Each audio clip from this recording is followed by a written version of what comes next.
હા, મને ડાબા પગમાં સાયટિકાનો આખો દુખાવો થતો હતો. 3 મહિના સતત દુખાવો રહ્યો અને કમરમાં મને પડી જતા 5 સપ્ટેમ્બરે પડી જતા ફ્રેક્ચર થયું 12 નંબરના મણકામાં. બહુ દવાખાના ફેરવા પણ ક્યાંય મને બહુ સારું ન થયું. બહુ તકલીફ થયા તે પછી અંતે લીવવેલમાં ગયા અમે. ત્યાર પછી મને થોડું સારું થયું. મને સાયટિકાની તકલીફ હતી. ડાબા પગમાં 3 મહિનાથી હું ચાલી શકતી નથી. એમાં મને સરે ઇન્જેક્શન આપ્યા. 12 નંબરના મણકામાં ફ્રેક્ચર થયું હતું. એમાં સરે મને સિમેન્ટ પૂરી દીધી. મને ઓપરેશન થયા ને 24 કલાકમાં ચાલવાનું કીધું.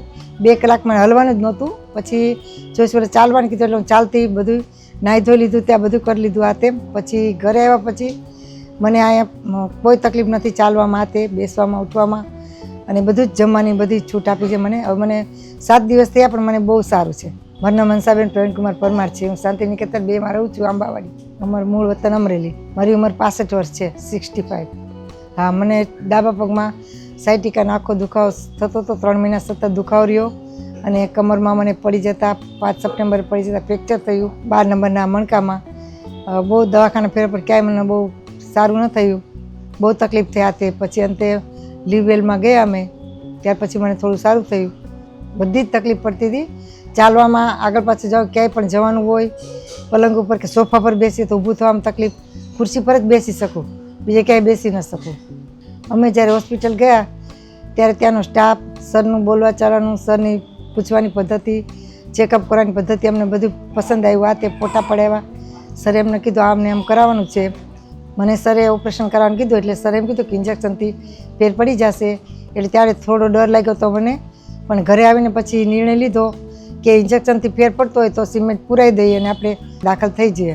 મને સાયટિકાની તકલીફ હતી. ડાબા પગમાં 3 મહિનાથી હું ચાલી શકતી નથી. એમાં મને સરે ઇન્જેક્શન આપ્યા. 12 નંબરના મણકામાં ફ્રેક્ચર થયું હતું. એમાં સરે મને સિમેન્ટ પૂરી દીધી. મને ઓપરેશન થયા ને 24 કલાકમાં ચાલવાનું કીધું.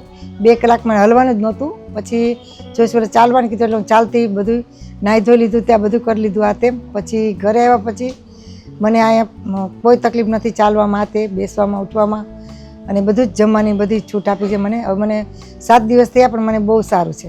ઓપરેશન કરાવે આજે મને 7 દિવસ થયા છે, પણ સરનું સરસ અમને ગમ્યું ઓપરેશન કરવાની પદ્ધતિ બધી, અને સ્ટાફ પણ સારો અને અમને સારો સાથ સહકાર આપ્યો. અમે જ્યારે હોસ્પિટલમાં દાખલ થયા હતા ત્યારે ત્યાંના બધા કર્મચારીનો વ્યવહાર સારો હતો. અમને ઇન્જેક્શન આપવામાં, સાફ સફાઈ કરવામાં, તે રૂમ સફાઈ વ્યવસ્થા બધી સરસ જ હતી.